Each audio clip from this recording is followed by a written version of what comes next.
Hello everyone, I'm going to do a video on the H4 time frame. Not done any videos for a while. Main reason being I really haven't had anything worth adding. But considering that it's been a bit tricky on H1, it hasn't actually been that bad. Last week was okay, to be fair.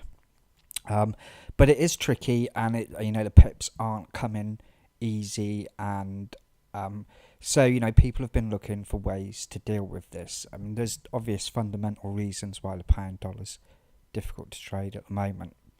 Um, but so people have been looking at different time frames and different pairs, and that's fine. There's nothing wrong with changing what you trade, and what is wrong is complete, constantly changing what you believe in. Okay, rather than saying, okay, the market conditions are bad now on this pair, I'll have a look at another pair, or on this time frame, I'll look at another time frame.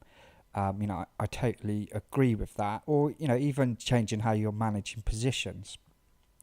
But if one week you believe in support and resistance, and the next week you don't believe in it anymore, then you've got to ask yourself, what were you basing your beliefs in the first place? So, there's nothing wrong with kind of adjusting your approach, reacting to the conditions, and that is essentially what you're doing whenever you exit a trade. The conditions change, and then you make a decision to manage your trade. So you're doing exactly the same thing, but just on the on the bigger picture rather than individual trades. So Martin, one of our members who has been trading the H4 for a while and testing it for a long time, he has a really nice approach, which is combining the H4 time frame with this idea of a weekly target, and I don't know exactly how he's trading it, but from what I can tell, he's waiting for the start of the week, and he'll take a breakout short as the high of the week, and then he'll look for a breakout long as the low of the week, and he'll just let them play out until you get a net profit of 100 pips. And obviously in this instance, the short would have been over that target down here somewhere, so you would have closed out for the week and then start again the next week. And the beauty of it is that you hit your target with a very high win rate. And what could be the problems with that? Well, the problems would come in. Let's say your target's 100 pips a week, okay, and let's say your win rate is 80% doing that. So 8 weeks out of 10, you're hitting that target, okay, on average. So every 10 weeks you're netting 800 pips. Now, the only thing you need to make sure is that your 2 losing weeks aren't 500 pips or 400 pips. So you're basically got a high win rate, but your risk to reward is way off, because you're minus 1,000 there. This tool's really bad for writing.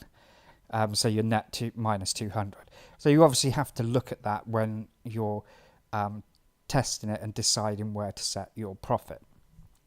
I don't know how Martin does his management, but when I've looked at it, I have said, well, okay, let's say 100 is the target, but I'm not going to sort of set a TP of 100 pips, because I believe there's going to be a lot of opportunity to get quite a bit more than 100 pips. So how can I kind of make a rule-based exit that kind of incorporates that target? And something that I do is I basically look for closes over 100 pip and then make your exit decision. So just to look at this example, okay, so let's say I took my first short here, breakout of the low. Let's say for now, let's say we're trading with the color candle. So we have a close down here from the high of the week, and we take a breakout short. And then I'm looking at closes. So at this close, it's 62. This close, 78.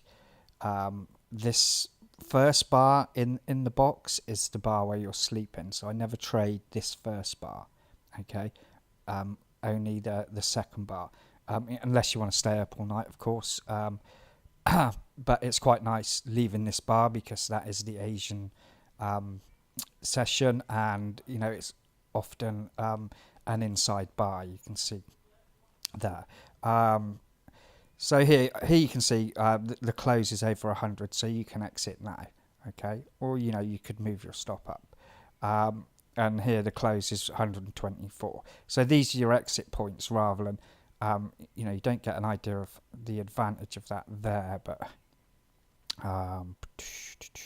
let's have a look at this week here. So your first trade was short here, 2 attempts to go long, but it didn't happen. This close is 68. This close is 120. Okay, so you know, so your target's 100, but here's an exit with 120. So you get an opportunity to get over that 100 pip target. Okay, and you know, I think it's a brilliant way of managing your trades and using the weekly target in combination with like the basic high-low strategy. And then, you know, obviously there's so many options within that. You'll find that many weeks, like here, okay, so here your first close was 5 pips, then you were flat, and then you're plus 40, and then this close 195. Okay, so if you were forcing an exit at 100, you've missed out on a nice big win there. Obviously, there's going to be occasions where it spikes over 100 and then comes back. You just have to deal with that. But, you know, it's a way of being methodical with your exits, waiting for the close. And it gives you an opportunity when there's a big movement like this to get those, you know, those bigger winning weeks. What happens when you don't hit your target? Then you just have to keep. Let's find this is a bit more of a choppy week. So here this week you would have gone long here, okay, and then here short, which stops out, and got into a short there or there. Okay, so now when you're looking for your 100 net pip target, you have to take into account the losses that you've taken. And you know, there's a lot of ways to deal with that. I mean, you can kind of switch to a recovery mode. So say you've lost 40 pips here, okay, and this close is 150. Okay, well you're still over your 100. You can close there, cover your loss, and hit your target for the week. You know, you have to kind of decide how you're going to manage when there are losses. And there are some weeks where you go straight into a range, and let's trying to find one where you sort of carry in a bit of a loss into the week. So here your first trade would have been a long, and then your short hedged here. So you would have had a loss of 100 pips there, and then okay, here you're at plus 130. Now, you know, here you can do like a loss recovery thing and just exit at this close, cover your loss, be 30 pips up, and then start the process again, you know. So now you're only looking for 70, and then you get into another hedge here, and so on, you know. Or you can decide, like I believe Martin does this, you just keep holding the hedge until you get that winning scenario. So you would have lost 100 pips here, and now you'd be short from the high, and then you would have had another long here, so now you're minus 130, and you're still holding your short, and 196, and then you get another long here, which would stop out over there. So you would 192 your losses are now, because that stops out here, and then final long here. Well, that one wouldn't have stopped out, So you would have got through to the end of the week minus 225 and a plus 214. So that week it didn't work out. The sequence didn't work out, and you actually made a small loss of 20 or 30 pips. And obviously, if you'd have exited your trade slightly differently, then you would have had different results. And the important thing is not to try and curve fit. And so you see that week in testing, you think, okay, well, I'll trade that way. And then the next week, well, let's see, next week, this would have been your first trade long, minus 45. And then you would have had this short here, plus 170, hit your target. So the way you were doing it before with holding your trades would have prospered this week. Generally, the way I look at it is when your first hedge sets up, okay, so you're long here, and then this turns around and puts you in a hedge. When your first hedge sets up, hold it and let it break out. When your second one sets up, then consider a stop and reverse, because now you're covering a loss as well. It's kind of a loose kind of way of how I do it. Always holding the first hedge, and then managing. Okay, this is a nice wild week to give a good example. So this would have been your first trade short, which went and stopped out straight away. Okay, and did you get into that? Probably not. Then you would have been long here, and then this is your first hedge setup. Let's get a draw for this. So this was your first short, which stops out. Then you take this long here, and then price comes round, and you have a hedge. Okay, price breaks down, takes out your long, and now you're looking for another long, and it doesn't come to all the way down here.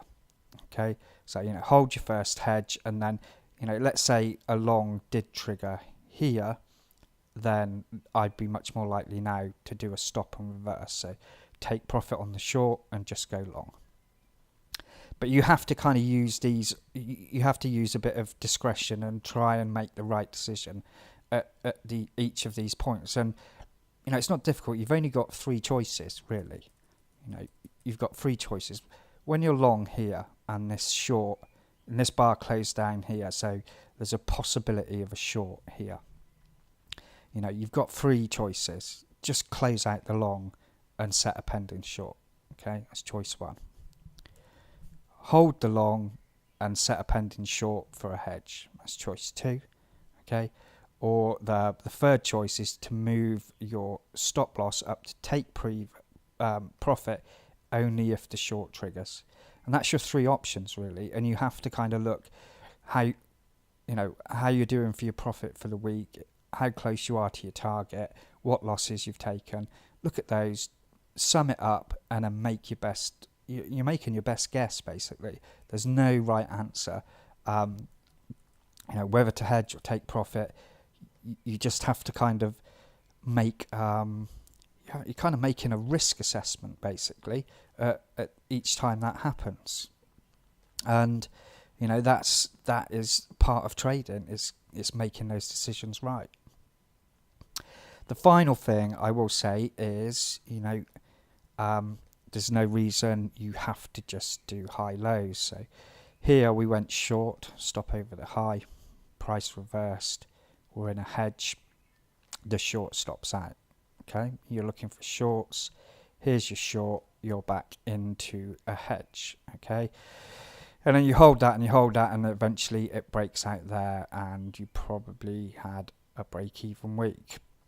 Okay, but what you can do if you want to is when you're in this hedge here, okay, this short and this long here, then you can add other positions inside if you want, like here. So the first long inside here stops out, the second long here goes on to be a winner. If I do this, then I tend to manage these inside trades much more aggressively. So I would have looked at this close in the morning, made a decision possibly to exit, take that bit of profit, cover that loss, and then add another long here inside the original hedge, sorry. And again, I'd TP here at the close, a decent win, covering that loss. This is now stopped out, and this one's running. Whether you want to do that or not, again, when you test it, sometimes it works beautifully. Sometimes you wish that you'd never done it and you've just held the high low. In terms of simplicity, the easiest way to trade is like Martin trades it, basically. So, take your first trade. If it closes over your target, get out. Okay. If you get to the point where you're hedged, let the hedge play out, and if you're over your target, get out and then take any other hedges. What I would say is if you're doing Martin's idea, then I'd avoid using tight stop losses, because when it goes sideways like this, you're in and out of many more trades, and I feel it just works better trying, if possible, to put your stop loss over the high and the low of the week. Sometimes it'll occur where it is just too wide, but essentially what I'm saying is lean towards a wider stop if you're just doing the high low rather than a tight stop. In my opinion, that works slightly better. So that's it. It's quite nice to do a video again. I know I haven't done a lot, but I really like to have something interesting worth sharing before I do anything. And obviously, you can trade these ideas with the weekly target on any time frame, really. And it's a case of finding a combination and a target that works. And I think this on H4 with 2 or 3 pairs, you could do very, very nicely indeed. So that's it. I will see you all soon. Leave me any comments below, and have a nice weekend.